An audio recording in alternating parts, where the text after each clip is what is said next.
We are so excited to share with you some of our favorite strategies for engaging students in our lessons, and we're going to get started right away. And yeah, I'll just say that Erica is going to really take the lead on this presentation. I have a daughter, a young daughter, a baby that's been sick for the first time. So she's here in a rocker to the side, but I'll jump in and jump out depending on how she does. But one of the things I love about the Voces community is just it's very real. We all are teachers with lots of things going on, childcare or otherwise. So thanks for letting me be here. And Erica, thanks for your flexibility too and taking over at different points. Of course, we're all teachers. We all support each other. That's how teachers get along, I think. Okay, so for our agenda, we're going to talk about our favorite ways to start class. We're going to talk about picture talk, different ways you can use pictures in your classroom, class meeting, TPR with a twist, so total physical response. So there's those gestures that you have that go with the vocabulary words. We're going to talk about gesture reading, some story variations, some things you can do post-story, and then Ellen's going to share a little bit about a teacher's guide to our story. And then we are going to end with a very exciting Look It game that will include a prize, some very fabulous prizes for people in the session. So lots of fun things coming. As always, yes, prizes. Please feel free to throw things in the chat. And if we're not seeing them, please feel free to unmute and talk to us. We are here because we want to talk to you and help you with your day. Just so you know, I am Erica Poplinski-Burge. I taught for 18 years, every grade from pre-K to 8th grade. I've presented at lots of different conferences, and I was the MIWLA, which is the Michigan Teacher of the Year. So I've got lots of experience in the classroom. Ellen, are you still with us and want to share a little bit? Yes, I am still with you. I'm going to bring my little baby into the view because she's a little bit fussy right now. But anyway, this is my daughter, Autumn.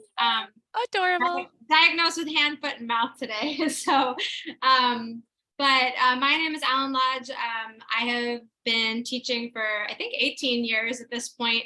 I teach in the Boston area, have taught middle and high school. I'm teaching high school Spanish now.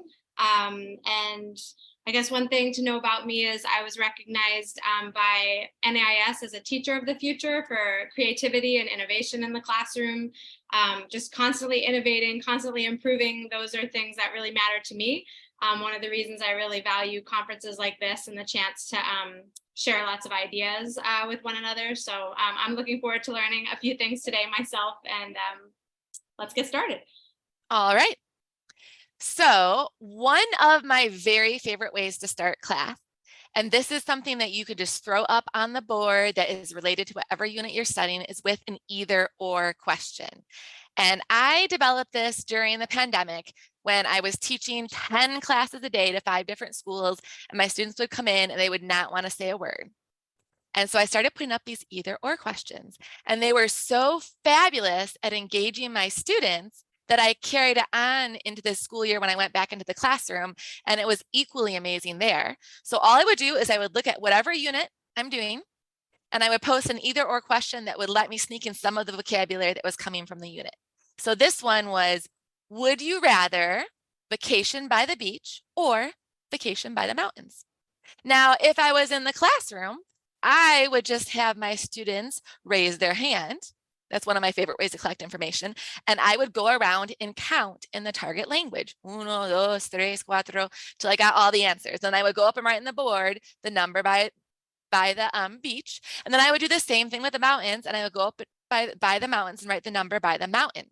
Now, a little trick when you're doing these is to pretend that you forgot. So if you counted and it was 12 students wanted to go to the mountains, and you go up and you're like, oh, 15 estudiantes, or 15 students wanted to go to the mountains, the kids will be like, no, it's 12. So that's another great way to keep them paying attention. They love to correct the teacher. And that's another great way to get them paying attention to numbers in an authentic context, and to get them engaged in what you're about to teach them. When I put these up on the board, students come in the room and it is the first thing they look at. And then that kind of chattiness that happens right when students enters your room almost always focuses on the question. At the very start of the year, the question was in English, but then after that I transitioned to Spanish, and it stayed Spanish the entire year, and the kids love this one.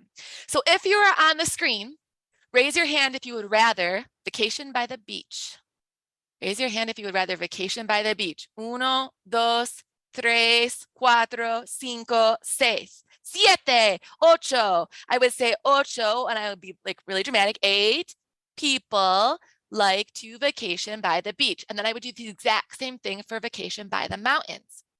At your upper levels, or once you've had some practice with your students, then I usually like to ask at least one student on each side, ¿por qué? Why? Why did you pick the beach? Why did you pick the mountains? That can lead to some really interesting conversation between your students about their preferences, and it can lead to them stretching their languages in new ways. And it also always leads to a really good conversation about everyone being different. And what I always like to, the speech I always like to give my students is, if we all had blonde hair and blue eyes and wore blue glasses and all ate cereal for breakfast and pizza for lunch and salad for dinner, and we all rooted for the same sports teams and liked the same shows and celebrate the same holidays, I always ask, would the world be interesting or boring? I have never had a student say the world would be interesting. And so then I tell them, as human beings, we all have things that are the same, but it's the things that are different that are exciting and make the world an exciting place and help us to grow and help challenge us. That's one of my favorite speeches to give. I give it every year. And this is always a good opportunity to give that speech, to let students know you're expected to be yourself, and being yourself and being your different and having your own thoughts is an important part of everything. So another way I might do it is, would you rather drink coffee or drink tea? And I would tell them to show me this for coffee and show me this for tea. So go ahead and show me, would you rather in the morning drink coffee or tea? Oh, 1, 2, 3, 4, 4 personas, 5, 6 personas prefieren café, 6 people prefer coffee. And then would you rather drink tea? And I would count my tea drinkers. And again, depending upon the level of students, the amount of time you want to spend on this, you can always ask why. And there's no wrong answers because everyone likes different things. Martha, yes, I would. A question is, oh, Jill, I love this. Jill says, I call this nos conocemos, like we know each other. I love that. Yes, I would accept answers in English. The students will get extra points in like this point system thing I do if they answer in Spanish. I accept English, Spanish, and Spanglish because knowing what I said is not nothing. That's something. That's there at the stage where they can listen and understand what I'm saying, and then they can answer back in English. That's like the first step on the journey. Being able to give a mix of Spanish and English, that's the next step. They're communicating in authentic languages. They got some of the English, but not quite, or some of the Spanish, but not quite all. And then like the third level is they can answer me all in Spanish. So letting your students answer in the way that they're comfortable is a really nice way to take a quick authentic snapshot of where they're at in their journey with whatever thing. Oh, there is no wrong way to do this, but I appreciate that.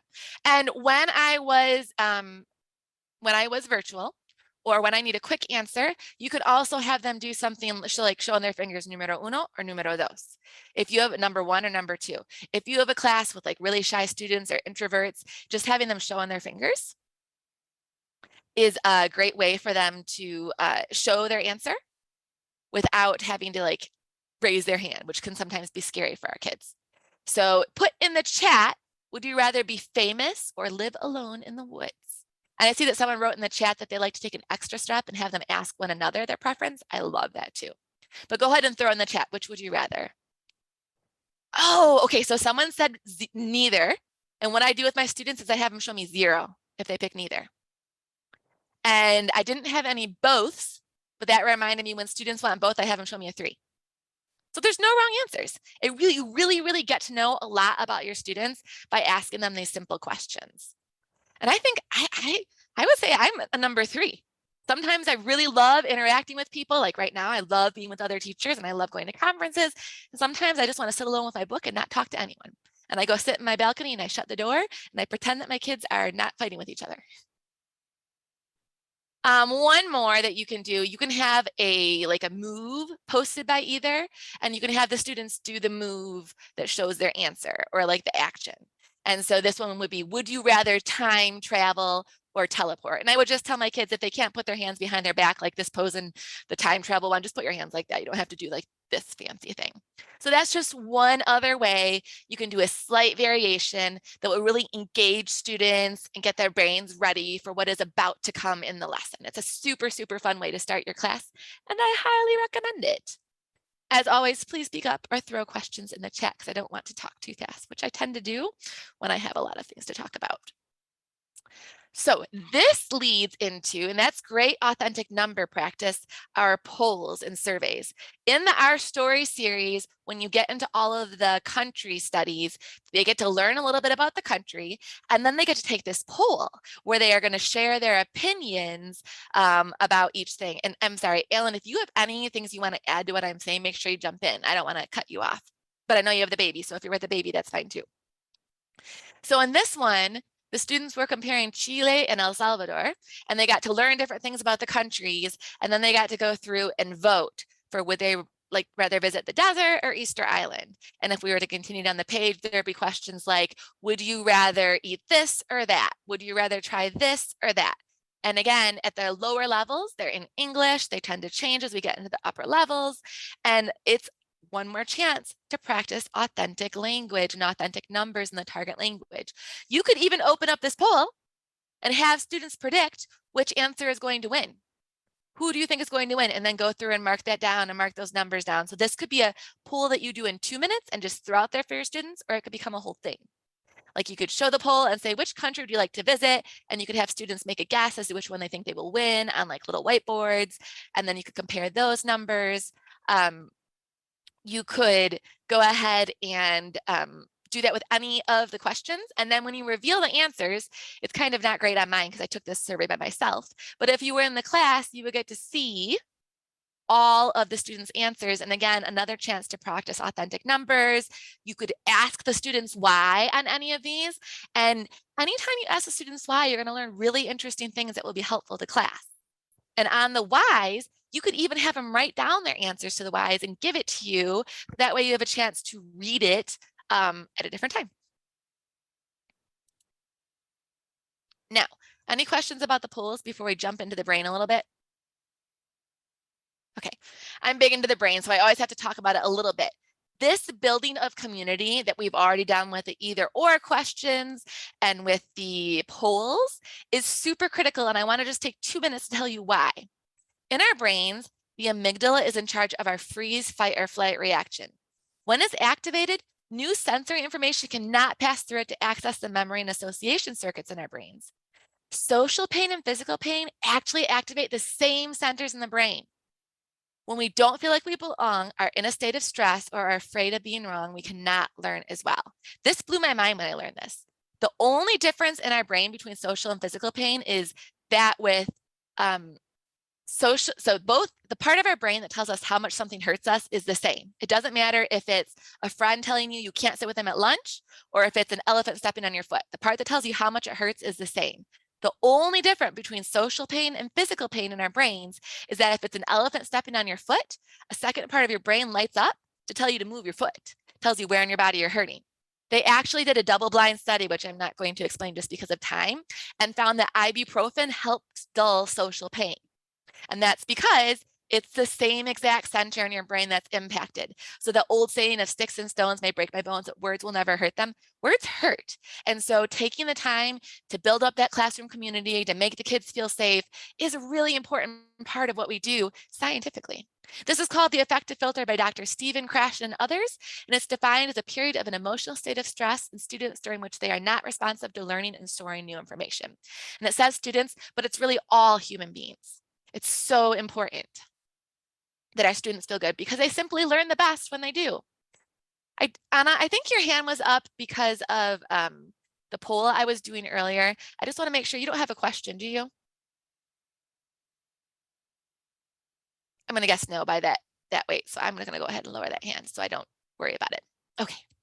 On the flip side of that, the brain, when it's happy, the highest level executive thinking, making connections, and aha moments of insight and creative motivation are more likely to occur in an atmosphere of exuberant discovery, where students of all ages retain that kindergarten enthusiasm of embracing each day with the joy of learning.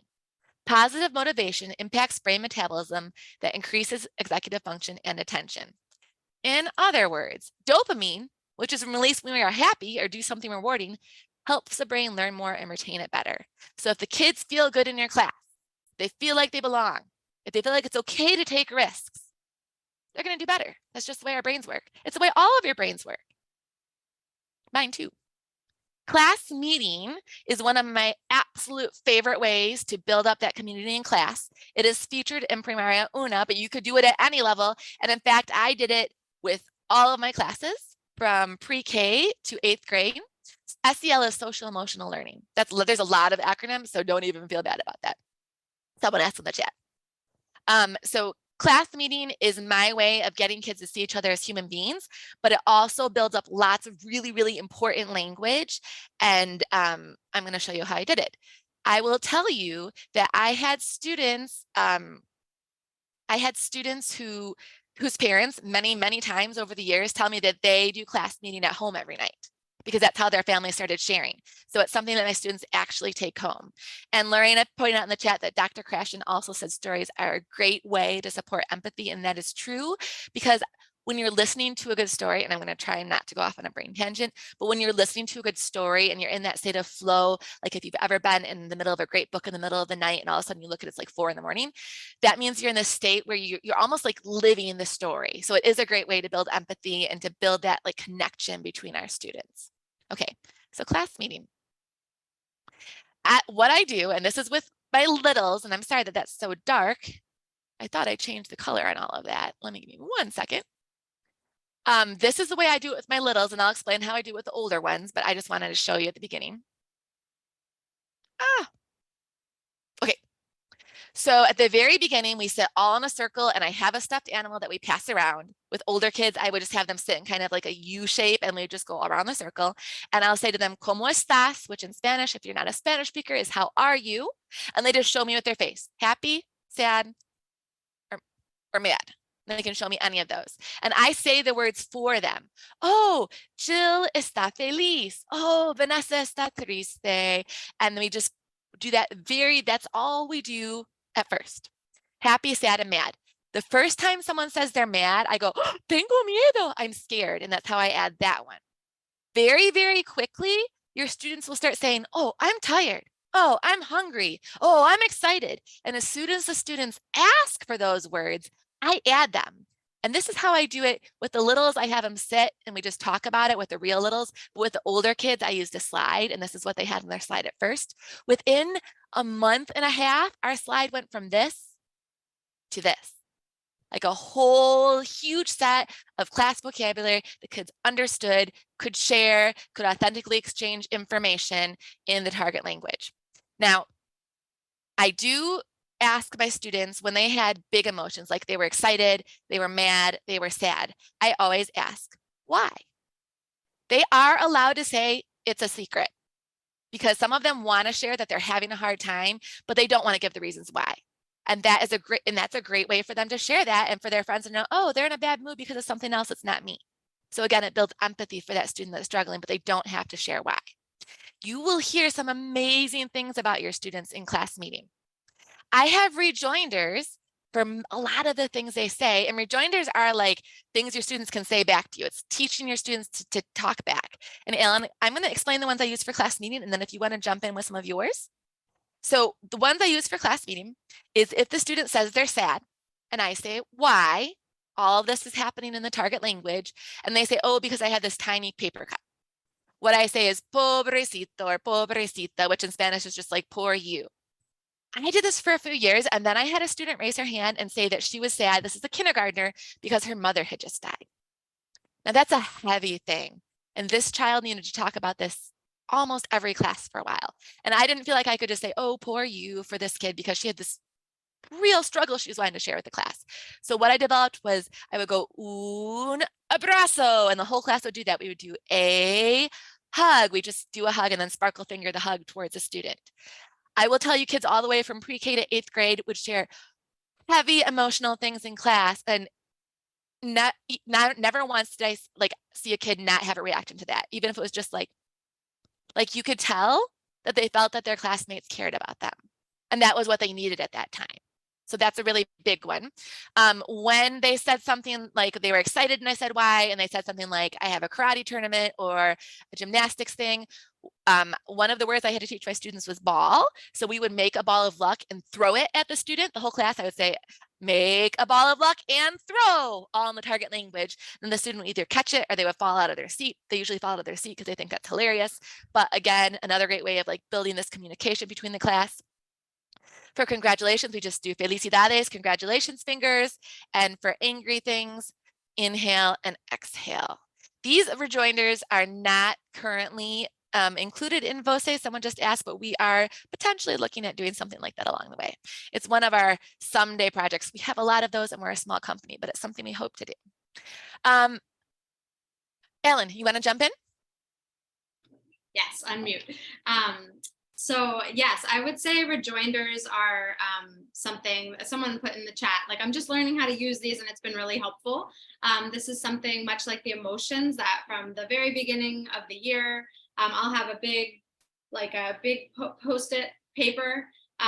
And the way that I kind of introduce them is like Erica, anticipating what things might be shared and then what people would want to have at their fingertips to reply back with. So I introduce these when we do our special person interviews, which is an integral part of my class. And I say, okay, I draw a big exclamation point, I draw a check mark, and I draw a frown face. And so I say, okay, if when we're talking to Erica, she says something shocking, what's something you would say, how would you respond if Erica told you something shocking? And we do this in English with my high school students. They would say like, no way, or wow, or whatever. And then I would just provide the Spanish translation for whatever they said. What if she says something that's really, sad? How would we want to respond? Pobrecito comes up. I'm a Spanish teacher as well, so that one. Sometimes my students say like shucks, or I don't know, they've said all sorts of different things. And then lastly, if she says something cool, so you have felicidades here, felicitaciones, que bien. And then that just stays on the wall the whole year. And we add to it too. So, as people start sharing about their pets, one of the things that comes up right away is how cute. So I encourage you, I share classroom with a lot of different people. So that means that I don't have a lot of wall real estate that I can claim. Like I see, Erica, is that yours that we're looking at with all the expressions above? Yeah. Yes, so it was.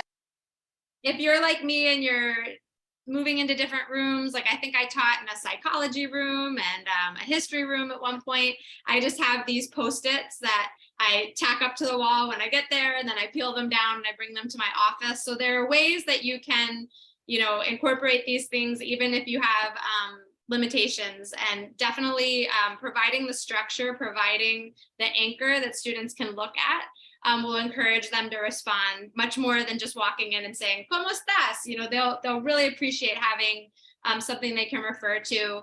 There's a teacher on Twitter, I want to say it's Laura Sexton, that, but I could be confusing the name. So if anyone knows, put it in the chat, but she makes these things called chat mats.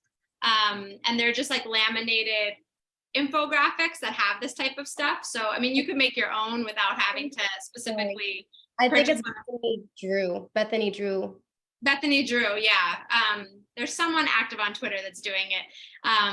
And I like that idea a lot of like, if I didn't have my giant easel, maybe I would just have these laminated sheets that students could, when they file into the room, they take out and they're working with for a period of time. Oh yeah, and Laura's saying more about them. Perfect. So yeah. Excellent. We're going to move on to the next screen. Oh, so this is what you will find. And I'm going to go back one because I really don't like the way YouTube shares, kept that picture of me. What you will find is when you're first doing this, your students will respond with just the gestures and just like the faces. But very quickly with my kindergarten, even it was like 1 to 2 weeks where they would start to like say the words for me. And then after that, they'll start to say things in complete sentences and a mix of Spanish and English. And finally, they'll respond to you all in Spanish. And so you could have a whole conversation with a student. How are you? I'm excited. Why? I got a new cat. What's your cat's name? How old is your cat? What color is your cat? And you'll be able to ask all sorts of follow-up questions that kind of help lead them into a greater complexity of language. I had a kindergarten student who is in my room for 1 year only, and that's twice a week for 36 minutes. And then I moved districts and I didn't hear from them for a year. And their parent emailed me the next summer and said, oh my gosh, my kid went to a birthday party and the kid whose birthday it was Spanish speaker. And they sat and they had a whole conversation. And I could not believe how much my kid remembered. And I guarantee you it was all of this authentic conversation we had over class meeting that enabled them to do that. So this is a demonstration with my own children of how it looks at the different levels of complexity. And obviously my children might be younger than your students, but you can still see the difference in complexity as you go. Karen está feliz. No, let's do that. Okay. Farron, ¿cómo estás? Farron está feliz. So that is what it looks like at the very beginning where the teacher restates how. We're just going to skip to the next level. ¿Cómo estás? Feliz. Muy bien. Oh, they like high fives too. I always do high five from far away, all in the target language. I'm not going to have you listen to that whole explanation, but I do want you to see the next demonstration. Darren grew up. No, I'm just kidding. It's my older child. And now we have a mini demo. This would probably be a few months more into the school year. And I see my students twice a week for 36 minutes where you would start to see this sort of progress, maybe even mid-year if your students are very beginners. So I might say, ¿Cómo estás? Feliz. Ah, Torin está feliz. Torin, ¿por qué? Because my familia's in the house. Muy bien. Gracias, Torin. So that's the next level. And then I apologize. I had closed captions on here for non-Spanish speakers, and it doesn't seem to be working. Here is the third level.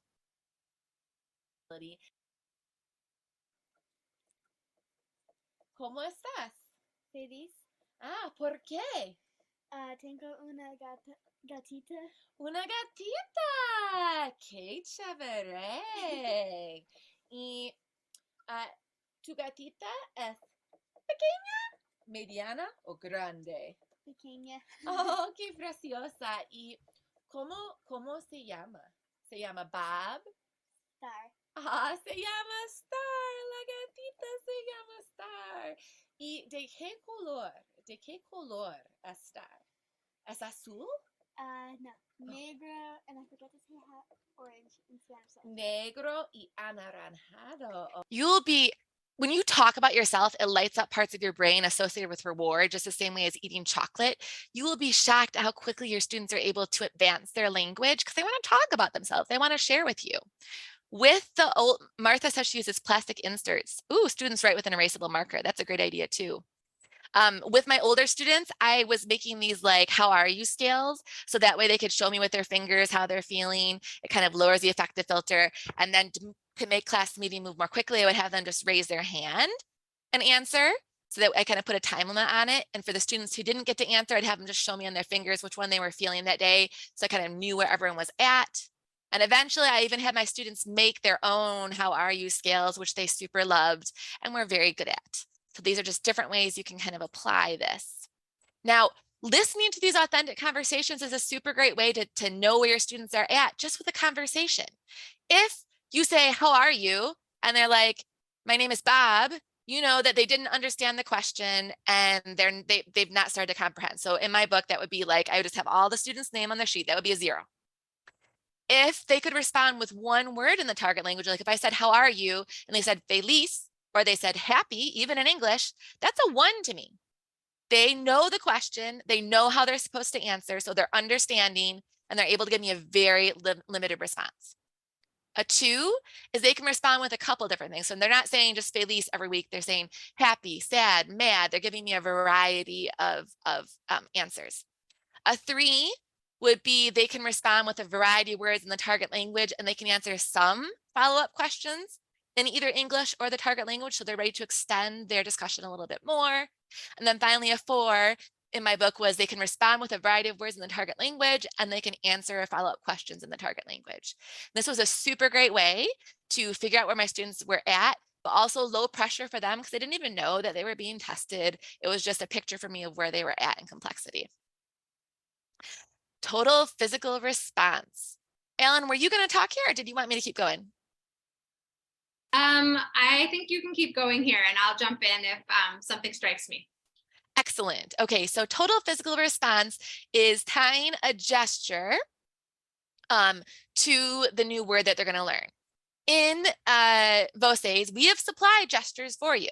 So if I was going to teach my class a story with these words in it, I would say, clase, we're going to learn some new words.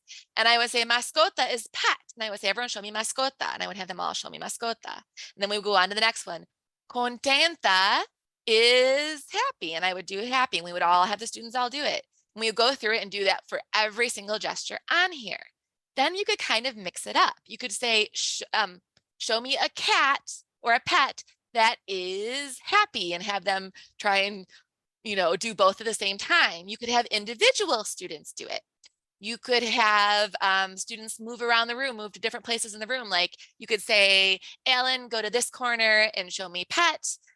Jill, go to this corner and show me interesting, and have different students doing different things at the same time. Now, we have provided TPR gestures for you in the Our Story series in Voces, but there's no reason that you have to use these. If you have a gesture you would rather use, you can use different gestures, or you can even make one up with your class. Sometimes I'll say, class, we're going to learn a new word. We need a gesture for pet. Everyone show me your gesture. And I'll look all around the room and I'll pick one of those gestures. You don't need to stick with these. However, I would recommend for your own sanity that you use the same gesture for all of your classes so that you don't get confused. And my little trick for that is if I have like class A make up the gesture for pet, in class B, when I tell them, okay, show me what gesture you think, and I look around the room, I'll just pretend that I saw the gesture that I liked. Oh, that's a really good one. And then do that. And so that way you can still have the students feel like they have agency in what their choices are. So I was looking at the chat. Maria, these are located on the vocabulary pages. I want to jump in here too. Oh, yes. Erica, we think alike in terms of saying like, oh, there's the gesture that I wanted, because it is hard to try and personalize gestures to different class sections.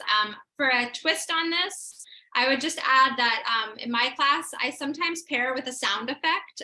If it's like maybe for mascota pet, it might be like mascota meow, or something like that. And the sound effect piece has been fun. And I think for kids that, are musically inclined, sometimes we're like I'm disappointed, like estoy decepcionado, wah, wah, just even saying the word and the mood of the word, I think can sometimes help gel that meaning. And then if you do things like the story scripts, which like Erica said, these TPR suggestions get paired with the vocabulary.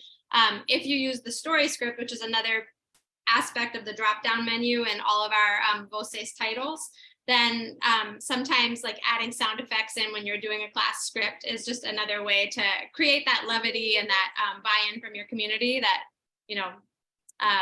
I think just helps that affective filter come down and make students feel like, oh, I have something I can say here. I have a way to contribute. That is awesome, Alan. I'm so glad you brought that up, because I think I would have forgotten to mention that. The sound effects are amazing, especially in the stories. You can even, if you have a class that's like fun and they like to interact with each other, you can even have them audition to do sound effects and have different kids like do the evil laugh or do the cat sound. And that's lots of really fun repetitions of whatever word you're trying to practice. So sound effects are amazing, and they're a great way to involve students who are more introverts and don't want to get up and act, but still have them be a part of the story. So I'm going to show you two different ways to do TPR. These are variations.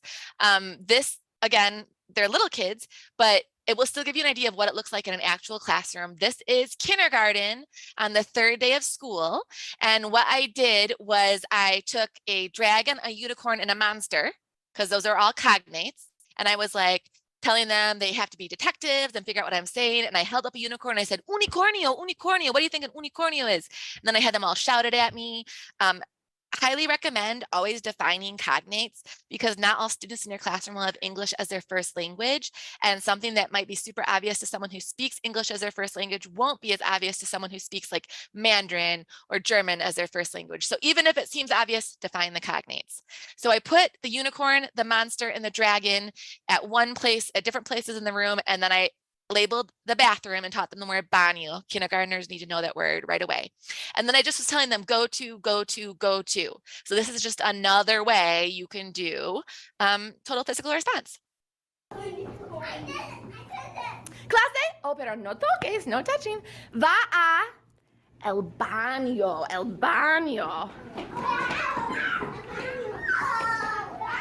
Come on, Logan. Clase, va a el dragón. Dragón.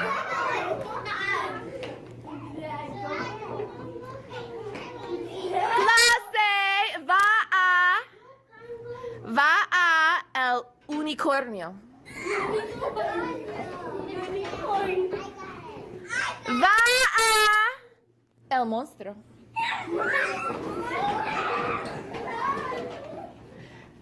Clase, everyone say adios. Adios. And Alan said in the chat, this would work for high schoolers too. It totally does. I've done this with my middle schoolers, even 8th graders. People, human beings like to move. They like to play. I've done several similar things, even in sessions with adults. People like to move. Oh, yeah, exactly, Jill. I would like it too. I love this too. Exactly. People like to move and be silly. So here is first grader. So this is just 1 year later. And I want you to notice a couple of things. I want you to notice the way I'm varying the total physical response and giving it a little bit more complexity to the language. I have a point system in my room where my students play against me for points to earn a party.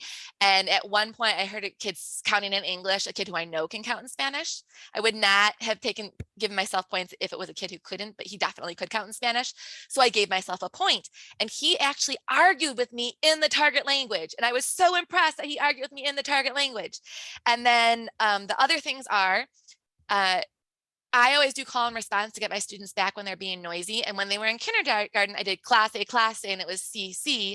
But here I'm switching to clase, dígame, which is tell me, because I wanted to give some variation for my older kids. And you'll see that they didn't get it at first. And you just practice it with them again. So that's just watching to your class and teaching to the students in front of you. 1, 2, 3. ¡Atrapa! Clase, salta 4 veces. Despacio. 1,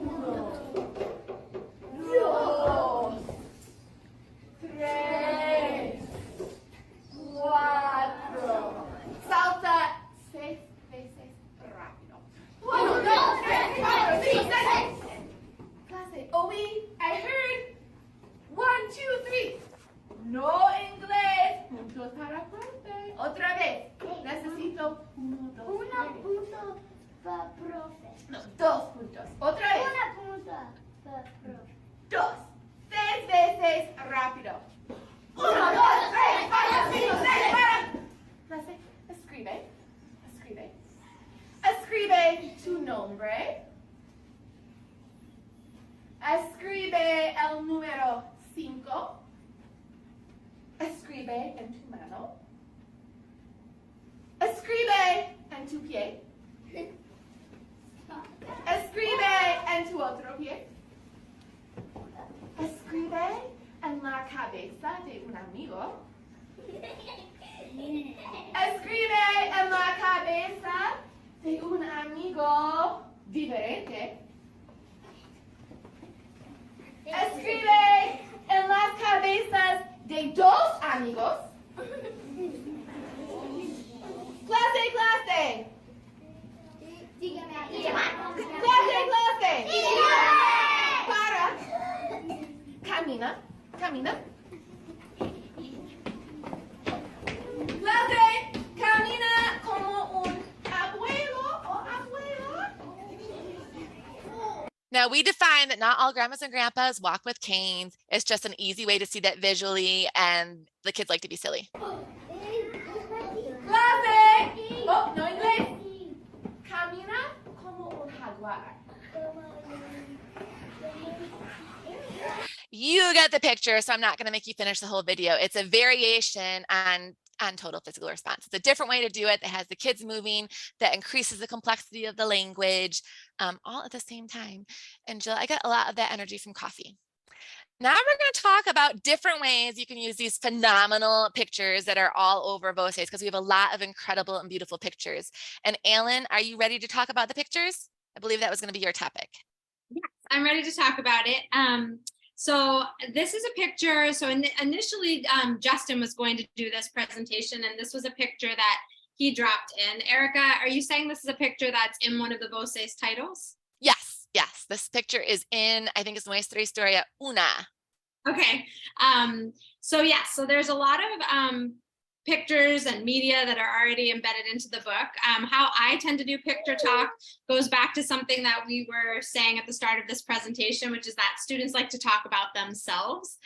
So one of the things I incorporate into my classes is having students share pictures of their lives. So I could do both. I could show you how I would, well, I'll contrast the two. Erica, could you advance the next slide? So this is a picture from one of my students' lives. This is a picture that was, I guess, came up in May when I came back from my maternity leave. And I just asked, as I was getting to know my students in like April and May, I had new ones. I just said, you know, every day I want one student, I'm just going to interview briefly, and I want you to bring in a picture of your life. And I gave them a heads up ahead of time to sort of say, you can give me a picture about anything, but I like for the picture to have some interest in it, not just like a picture or a portrait of your face. So Erica, if you go back, I'm not sure, do I have the ability to advance these now, or is it just you? I think just me, since I'm presenting, but I'm happy to do whatever you need. Okay, so so this would be an example. Like I could do some things with this, but I definitely try when I'm doing a picture talk to look for things that have a lot of interest or a lot of things that I could potentially say. And then I encourage my students to do the same when they're making photo submissions. One of the things that I love to do, Erica mentioned this at the start of this presentation, but sometimes when you have a class that's not very vocal, just a go-to activity for me is something called a whip around. So this would be where every student in your class is just responsible for saying one word that goes along with the picture. And so I was thinking we could do that now with people just dropping a word in the chat, either in your target language or in English. One vocabulary word that you could say or associate with this picture, and you might want to think about it for your level too. So if you're a level 1 teacher, I see Shirley put feliz. If you're a level 4 teacher, maybe you would be saying something like sculpture or plaid. You know, you might be able to do more detailed terms. And so this is just a nice way to get each student to participate. It's low stakes. They're saying one word. It's also a nice way to check the pulse of the class. Like if you see that the class is struggling to produce vocabulary, then that gives you some information about things that you might want to introduce into the class that week. And then, you know, sometimes the kids get really creative, especially if you're on the tail end of the whip around, like somebody's already said blue, but, you know, then they'll start getting into green, white, black, or if it's a person's face, eye, nose, ear, hair. So it ends up, you'd be surprised that even with a picture that's somewhat static or doesn't seem like it has much going on, you really can draw out a lot of vocabulary. So that's one technique that I think is a nice way of, and a whip around you could do with anything. Like essentially that's what Erica's starting her class with, where she's saying like, live in a forest or be famous. Like, you know, it's low stakes, thumbs up, you're showing a finger, and it's just a way to check in with students and also to ensure that there's participation, that all the voices are heard. Another thing that you could do that I really, really like is, let's say that this is a picture in a unit and you give it at the very start of a unit. So maybe this unit features travel or features excitement. I don't know. I'm not familiar with this picture, but you could give this to students at the start of the unit. You could put a minute on the board. I'm a level 3 and 4 teacher, so this is something that would kind of match my level. You might have to think about it differently if you're teaching students with more limited vocabulary. But you could say, I want you to brainstorm as many words as you can think of that go along with this picture. And so a minute goes up, and then you can say, oh, how many, like, did anybody get more than 5? You know, and you can start low to kind of, did anyone get more than 3? Wow, fantástico, más de 3, qué bien. And then when the unit ends, you could give this picture again, and you could have the students compare like what they've acquired, how many more words, how much more sophisticated language. And you could do that, you know, throughout the year. If you're someone that sees your students, like I know in some teachers' situations, you might be the only French teacher and you're teaching your students across all those levels. And so it can be kind of cool, almost like a placement test, but a visual placement test to be like, wow, you know, this is what you were able to generate about this picture in September. And look what you can generate now. And then from there, you know, it's, as with many activities that we do, we can rip off of it. So you could have that be an individual exercise where students are just jotting notes down on their own, or you could have them pair up afterwards, turn to your partner, tell me which words you had in common, share back out to the class. And then lastly, I usually say to the class, you know, was there anything that you noticed in this picture, but you just didn't have the vocabulary for? Que no sabían. You know, ¿qué palabras necesitan? What words do you need? And then some students might say, you know, right now, I'm like, I don't know how to say, I don't know how to say smirk, maybe the expression on the sculpture's face. And that can be an opportunity. I've shared this in different presentations before, but, you know, where you model for them, like if you're not a native speaker, that it's okay to look up vocabulary. It's okay to not have all the answers, and really modeling, you know, curiosity and looking deeply, I think are two of my favorite things to do with Picture Talk. I talk more about working with pictures in A Teacher's Guide to Our Story, which I'll talk about a little bit later in this session, but for the time being, I'll just put the link to that guide in the chat. And I have a lot to say about pictures as someone that is definitely a visual learner. So, or I could talk about it. It is my Bible and I've worn it out. I can't see who's speaking, but oh, Jill. Yeah, it is my Bible. I have worn it out with everything. It is the best book in the world. Oh, thank you so much. Thank you. I love that, Jill. And actually, one of our prizes for the game we're going to play is a copy of that book. Yes. There's three prizes, 3 potential prizes. We got to go a little faster so we can get to that exciting game we're going to play. So, Ellen, I'm sorry, did you have other things you wanted to add? I'm all set. Excellent. So gesture reading goes really nicely with the total physical response that we just talked about, where you have a gesture for each word. So this is from a story in Primaria. I don't remember if it's una or dos, but I would not have this many new words on the board for my students. I'm just showing you the words that you could gesture to right now. I would probably only have like 4 to 6 new words. I wouldn't want to overload them, but I would just show them a gesture for each one. Like le duele, it hurts. So go ahead and pretend like you're hurting for that one.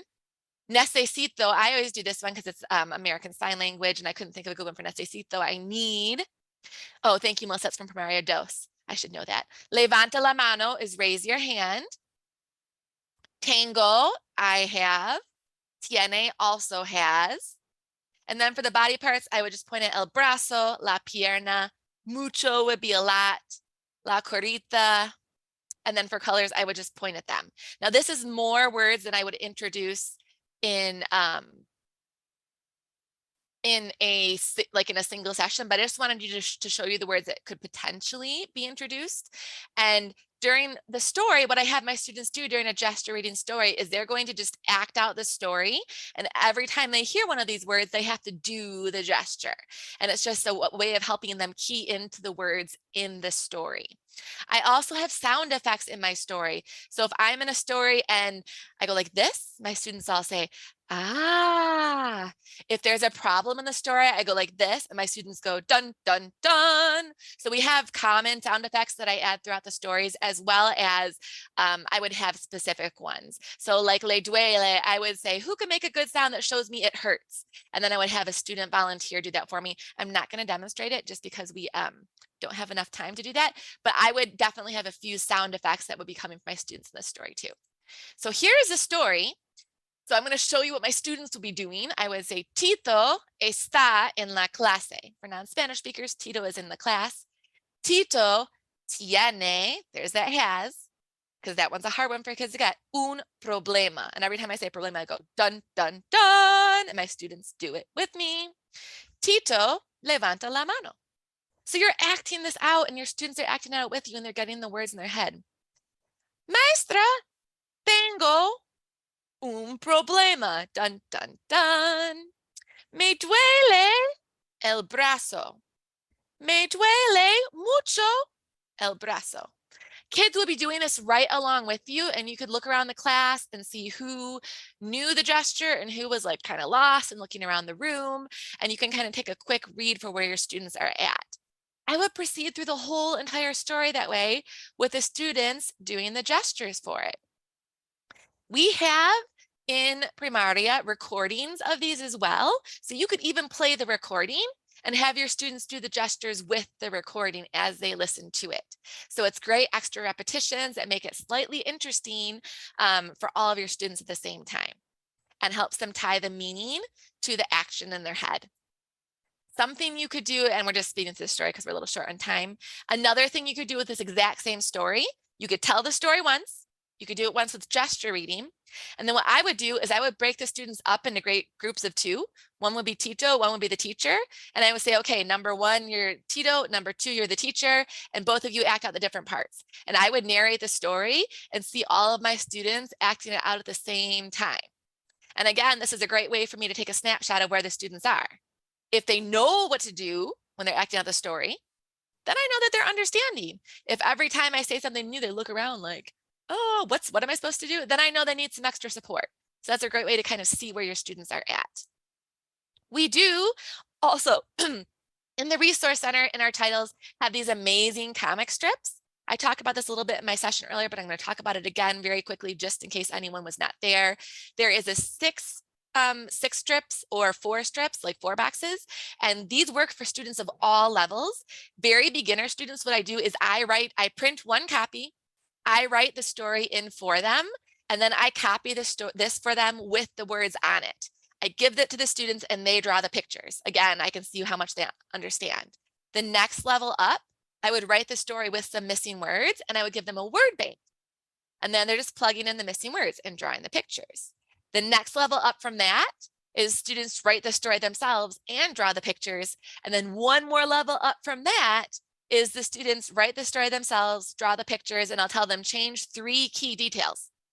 And they change 3 things that happen in the story. So you can use this same comic strip for basically every level of language learner, very, very low teacher prep, and it will take the students some time. So it gives you a little time when you're not jumping around in front of the students. Ellen, you want to talk about this super fast so that we can get to our game? Because I want to make sure we give the prizes away, especially your amazing book. Definitely. So yeah, this book will be one of the prizes for the Bluecoat game we're about to play. I would just say that this book, it exists in a paper and digital bundle, as you can see in the chat, but paper first, because sometimes when you come to, at least for me, when you come to a conference like this that's online, it's wonderful. You can play it back, you can take notes, but then sometimes you're like, I just want it all in one place. I just want to highlight. I just want to put Post-its in it. So that's what, if you're that type of learner, that's what this is really here for. And I hope you'll win a copy of it. You're muted. Thank you. Someone asked where you could find the comic strips. In any of the titles, they are located right here in our amazing resources. And there's your 4 panel and there's your 6 panel. You also have rubrics, can do, scope and sequence, and all sorts of other goodies in here, including all of the videos that are in the chapter. So you've got a lot of great stuff in the resource center for you. Okay, one of the most underutilized sections, I believe, of VOCEs is our excellent game center. This is great for early finishers. This is great for students who need an extra challenge. This is great for students who need some extra practice, pretty much all of the things. And one of my favorite things in the resource center is Book It. And that's what we're going to play right now. And we have 3 fabulous prizes to give away. And first place will get to choose which one they want. We have Alan's amazing book that so many teachers rave about. We have a 1-year teacher's license to VOCEs. And then we also have a free reader of your choice. And if you are first place, you get to pick first. All right. So our Book It is in the game center. And all of these games are amazing. I wish I had time to talk about more. And you click on Book It. And unfortunately, you have to leave VOCEs to go to Book It, but it is totally worth it. It's just for student privacy. Students do not need an account to play, and you do not need to pay to have these extra. So you hit login, and then here's your set, and you hit host. And the questions, in case you didn't know, if you were to go to Discover and type in the title of your series, we have tons of pre-made sets for you. So you don't have to start it over from yourself. But basically with any set of questions, it gives you about 10 different games you can play. And then also you can assign it as homework. And if you assign it as homework and leave the code up for your students, they will play over and over and over and over and get lots of extra repetitions, and you can see where they're at. But I don't have time to show you that right now. We are going to play just because it is fastest Gold Quest. We're going to make this a super short game of 3 minutes. And so to get in, all you need to do is go to this link I'm about to put in the chat. And then you put in this join code. Now, I'm going to actually put the actual link in the chat so it's easier for you. But I always tell my students that they can put in a nickname as long as it's appropriate for class. And I have had very few students like mess with that because I kick them out and then I can see who it is that put in the bad name. Letting your students put in nicknames really lowers the effective filter and makes them feel safer. Then they're not feeling bad if they're like not wanting people to know where their level is at. I'm going to start just so we don't run out of time. But if you are not quite in, please don't worry. I'm going to put this number in the chat, and late join is enabled, which means you can get in at any time. So in this game, answer questions, select chests, collect gold, take gold from others. Ooh, most gold after 3 minutes wins. It'll probably be a little bit less than 3 minutes because you can end early. Go ahead and see if you can answer the Book It questions. I usually narrate to my students who's in first place, and I try and get all excited about it. Or I have another student narrate.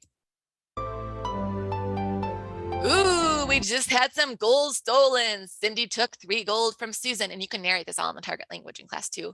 Mel swapped gold with Susan too. Ooh, Susan's getting hit a lot. Ooh, Leachy just took 2 gold from Amy, and I'm sorry if I said your name wrong. Laura took 13 gold from, and I would just narrate this very dramatically the whole time or have a student do it, and they love the updates. And we will see right now Connor's in the lead, followed by Mel and Melissa with Rebecca close behind.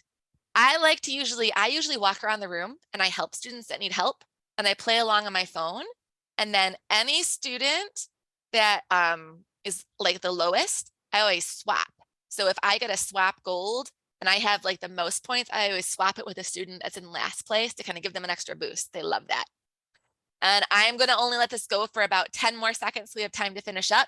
I always count down dramatically if I'm going to end early. 10, 9, and it would be in the target language of my class. 8, 7, 6, 5, 4, 3, 2, and 1.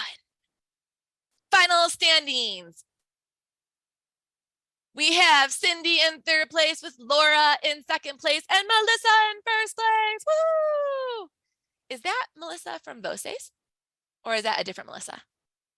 It's me, Erica, so you're not going to want to give me a prize. I just wanted to play for fun. Excellent, excellent. I'm glad you played for fun. Martha, I'm sorry you couldn't log in. You didn't need to log in. I'm sorry we didn't have the chance to show you how to get in there, but I can show you in a minute. So Laura, if you could put, I'm going to put my email in the chat. And if Laura and let me see who my third place is. If Laura and Cindy could email me, I will let you know what your prize is. And Laura, you can pick from the copy of Alan's book, a free reader, or the 1-year subscription. And then Cindy, when I know what Laura has picked, I will let you know what she picked and what your options are. So if you could both send me an email letting me know you are the winner, I will make sure that you get your prizes. I'm sorry that you joined too late. It's partially my fault because I talked too long. But I just always have all these things I want to share with everyone.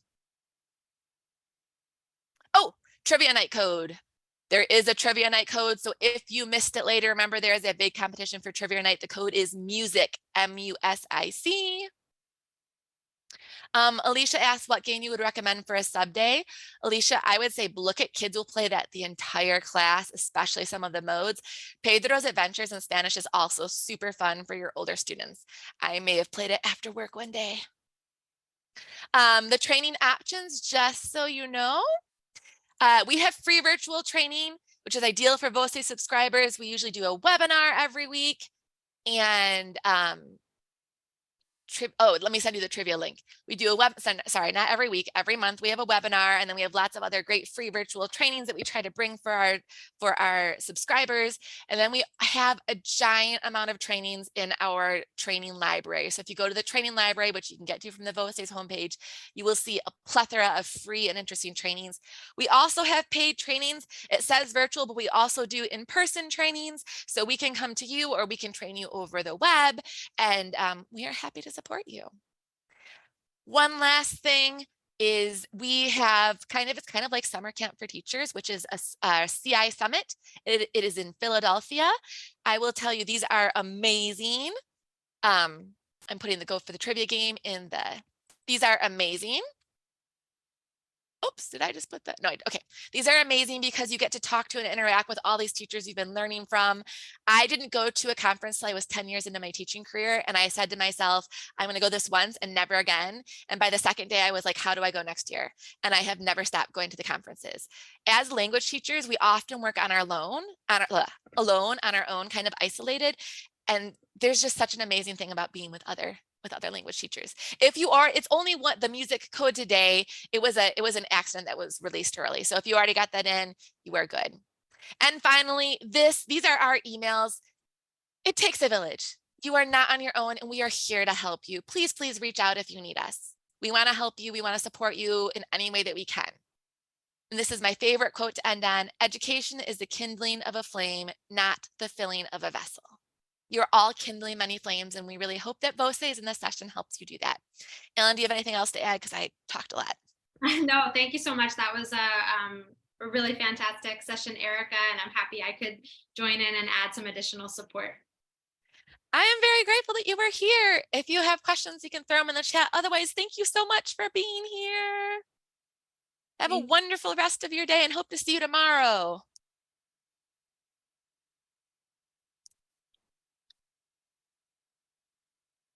Just quick question. If we are trying to submit hours for our school district, like to show that we were present, how do we go about like a certificate of participation?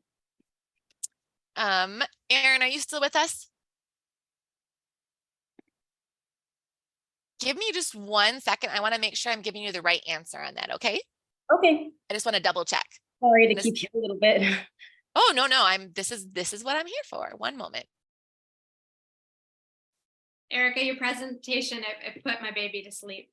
I am so glad because I am sure she needed that, or you needed that.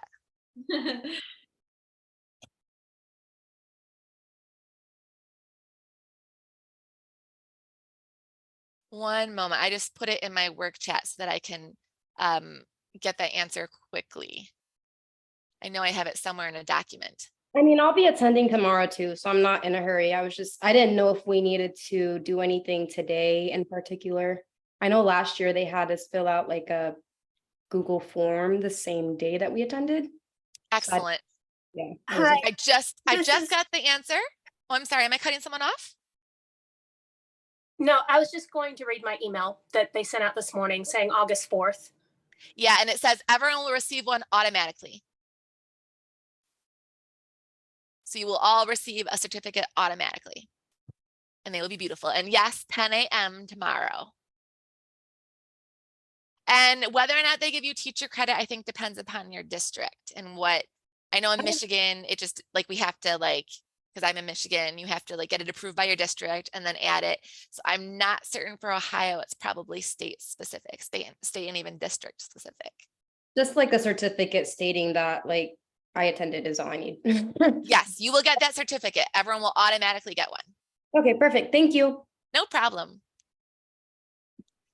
Thank you so much again for being here. Everyone have a great rest of your day. Ellen, I hope your baby feels better. Doing okay so far. So yeah, thanks everyone. I will also be presenting with Lorena tomorrow at 1 o'clock. And Eric, I think you're on the schedule tomorrow as well. Too. At 11, I'm going to dive into Primaria. Yeah.